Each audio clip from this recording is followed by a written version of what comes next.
सबसे पहले गुरु को विशेषता दो। आशा करता हूँ साथ संगत जी निरंकार की कृपा से आप सभी अच्छे हो गए, स्वस्थ हो गए। साथ संगत जी आप जी के चरणों में बहुत ही सुंदर प्रेरणादायक कहानी विचार, जिसका विषय है सबसे पहले गुरु को विशेषता दो। तो आइए साथ संगत जी जानते हैं इस आध्यात्मिक कहानी के माध्यम से। साथ संगत जी हिमालय की तलहटी में बसे एक छोटे से गांव ज्ञानपुर से, जहां एक युवक आरव रहता था। आरव बचपन से अत्यंत बुद्धिमान और विचारशील था, लेकिन भीतर एक खालीपन उसे कचोटता था। वह जीवन का उद्देश्य जानना चाहता था, परमात्मा से मिलना चाहता था सत्संग जी, लेकिन रास्ता नहीं जानता था। सत्संग जी आरव ने वेद पुराण उपनिषद पढ़े, मंत्रों का जाप किया, तप किया, पर शांति नहीं मिली। वह तीर्थ में गया, कई संतों से मिला, लेकिन वहां हर बार कहीं न कहीं अहंकार और स्वार्थ की बू उसे भ्रमित कर देती थी। गुरु से पहली मुलाकात सत्संग जी एक दिन एक साधु गांव में आए।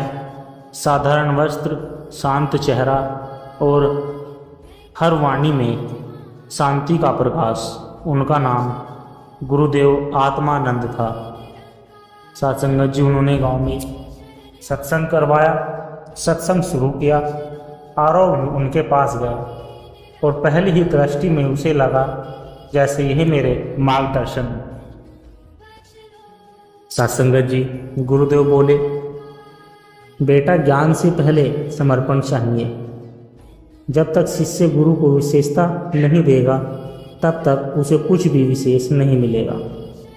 सत्संग जी आरव की परीक्षा। गुरुदेव ने आरव को अपने साथ रखा, उसे सेवा दी, झाड़ू लगाना, पानी पिलाना, भोजन बनाना। आरव को लगता था कि वह पढ़ा लिखा है, उसके लिए कार्य नहीं है। एक दिन उसने गुरुदेव से कहा, मैं आपके पास परमात्मा की खोज में आया हूँ, यह सब क्यों करवा रहे हैं? गुरुदेव मुस्कुराकर बोले कि बेटा, जब तू अपने अहंकार को नीचा नहीं रखेगा, गुरु को सबसे पहले नहीं मानेगा, तब तक ज्ञान का दीपक नहीं जलेगा। सत्संग जी अहंकार का टूटना और आत्मज्ञान। धीरे धीरे आरव का मन निर्मल होने लगा। उसने सेवा में आनंद पाना शुरू किया। उसकी आंखों से पर्दा हटने लगा। एक दिन ध्यान में बैठा था। गुरु पास आए और बोले, अब तू तैयार है, अब आत्मा को परमात्मा से जोड़ने का समय है। और सत्संग जी वही आरव को ब्रह्म ज्ञान की अनुभूति हुई। उसे पहली बार अनुभव हुआ कि परमात्मा तो हर कण में विद्यमान है, बस गुरु की दृष्टि चाहिए उसे देखने के लिए। सत्संग जी आरव का जीवन बदल गया। अब वह अपने गांव में सत्संग कराता, लोगों को यही सिखाता कि अगर जीवन में कुछ पाना है तो सबसे पहले गुरु को विशेषता। गुरु के बिना सब अधूरा है।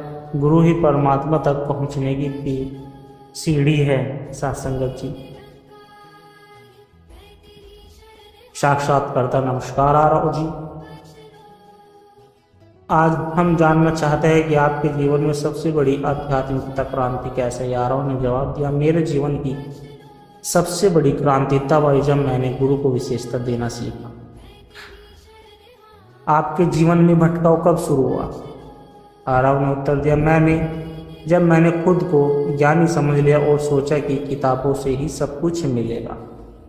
गुरुदेव आनंद से पहली बार मिलने का अनुभव कैसा था? आरव ने उत्तर दिया, जैसे कोई शांत नदी की धारा उसके भीतर से छू गई हो। पहली बार किसी ने नहीं था, सिर्फ प्रेम और शांति थी। सत्संग जी गुरु को विशेषता देने का अर्थ आपके लिए क्या है? आरव ने उत्तर दिया, इसका मतलब है गुरु को स्वयं के सामने समर्पित करना, अपने अह को छोड़ना, पूर्ण श्रद्धा से सेवा करना। सेवा करते हुए आपको क्या अनुभव हुआ? आराव ने उत्तर दिया, शुरुआत में मेरा मन विद्रोह करता था, लेकिन धीरे धीरे सेवा ही मेरी साधना बन गई और वहीं से आत्मज्ञान की राह खुली। गुरु की आज के युवाओं को आप क्या संदेश देना चाहोगे? आराव ने उत्तर दिया, गुरु की तलाश करें और जब मिल जाए तो उन्हें प्राथमिकता दें। सबसे पहले गुरु को विशेषता दो, वही ज्ञान का स्रोत है। साथ संगत जी, कहानी का अंतिम संदेश यही है, जिसने गुरु को जीवन में सबसे पहले स्थान दिया उसे जीवन में सब कुछ प्राप्त हुआ। आत्मा का ज्ञान, परमात्मा का साक्षात्कार और सच्चा से। साथ संगत जी, बहुत पुरानी बात है, एक बड़े स्मर्द नगर में एक प्रसिद्ध व्यापारी रहता था जिसका नाम समरजीत दास था। व्यापार में खूब नाम कमाया, चारों ओर वैभव और ऐश्वर्य था, लेकिन मन अशांत रहता था। घर में धन का अंबार था, पर आत्मा हमेशा कुछ खोजती रहती थी, जैसे कोई अधूरी प्यास हो। एक दिन समरजीत के घर एक साधु आए, सामान्य वेशभूषा पर आंखों में गहराई। समरजीत ने उन आदर से भोजन कराया। जाते समय साधु ने बस एक वाक्य कहा कि जीवन में सब कुछ है, पर जिसके बिना सब कुछ व्यर्थ है वह तुम्हारे पास नहीं है। समरजीत स्तब्ध रह गया।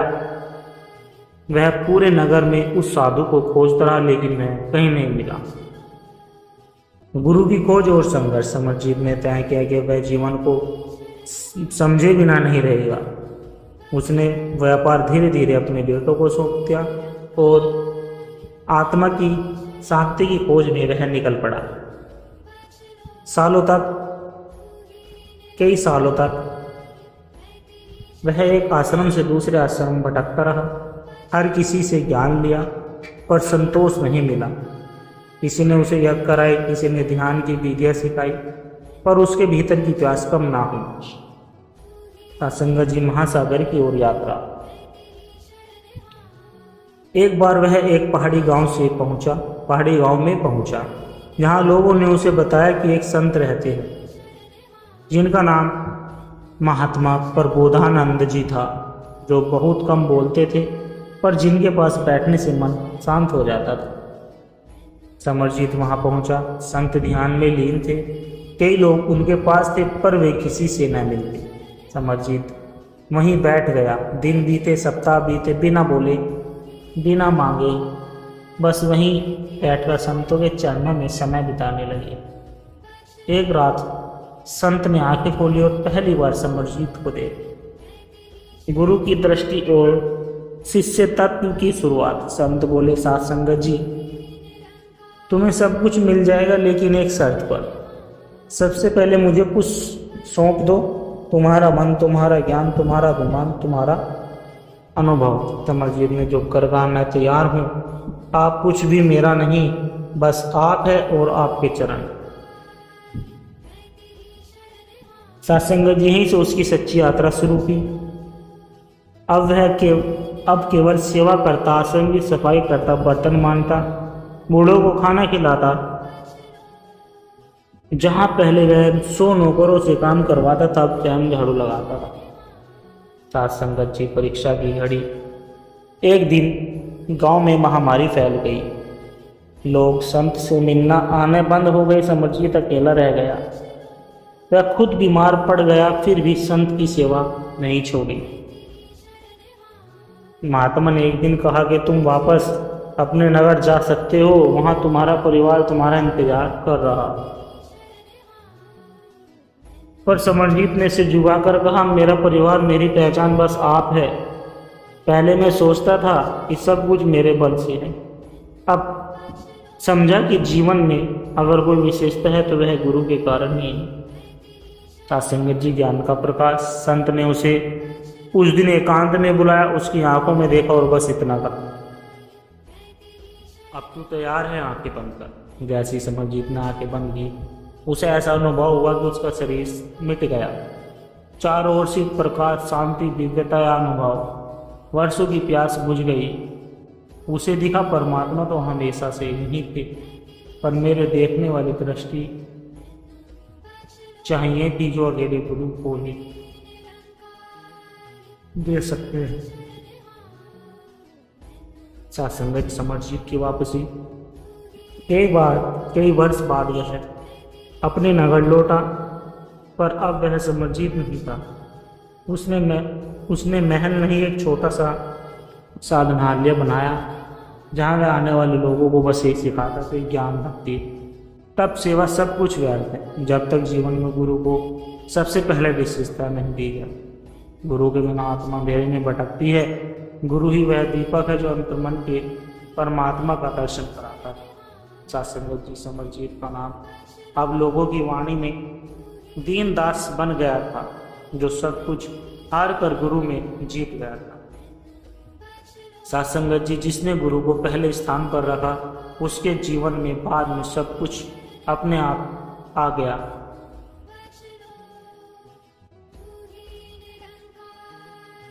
सासंगत जी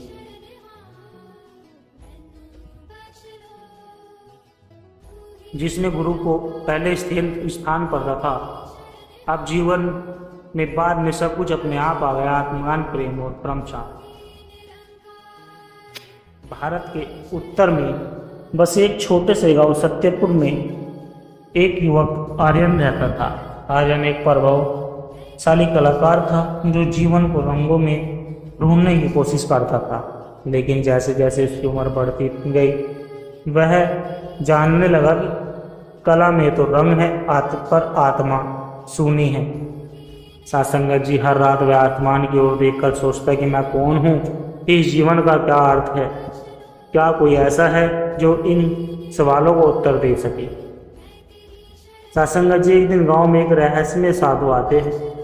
साधारण वेशभूषा थी, पर आंखों में स्थायी गहराई। वे कुछ नहीं बोलते, बस गांव के बाहर एक पीपल के वृक्ष के नीचे बैठकर ध्यान लगाते थे। आर्यन को उनके पास बैठने की इच्छा होती है। वो जाकर उनके पास घंटों बैठता है। कई दिन बीत जाते हैं बिना किसी बातचीत के, और एक दिन अचानक वह साधु कहते हैं कि बेटा जब तू खुद को खो देगा तब खुद को पाले। यह बात आर्यन को भीतर तक खिला देती है। सासंगत की सेवा की यात्रा की शुरुआत। सासंगत जी साधु उससे अपने आश्रम बुलाते हैं। वहाँ आर्यन से कोई सवाल नहीं पूछा जाता, न उसे कोई विशेष स्थान दिया जाता। वह आश्रम में झाड़ू लगाता है, बीमार लोगों की सेवा करता है और ध्यान की साधना करता है। सासंगत जी धीरे धीरे उसकी भावनाएं बदलने लगी। उसे अहंकार के पर्दे हटते नजर आते हैं। जो काम पहले उसे छोटा लगता था, वही साधना का मार्ग लगता है। सासंगत जी एक दिन गांव में बाढ़ आ जाती है। साधु और आर्यन आश्रम में फंसे हुए होते हैं। भोजन नहीं है, पानी नहीं है, लोग चिल्ला रहे हैं। आर्यन के मन में आया, अगर मैं यहाँ से निकल जाऊं तो मेरी जान बच सकती है। सासंगत जी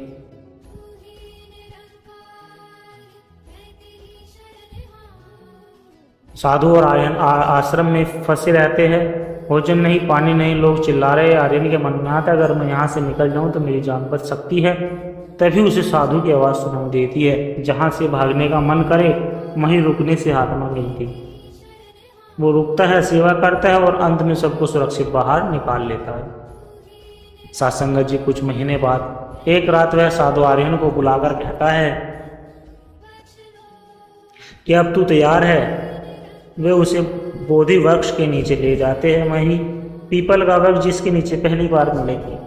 साधु कहते हैं, अब आंखें बंद कर और जो देखा उसे मत डरना, अपने भीतर उतर जा। जैसे आर्यन ध्यान में लग जाता है, उसे अपने सारे जन्मों की झलक दिखती है।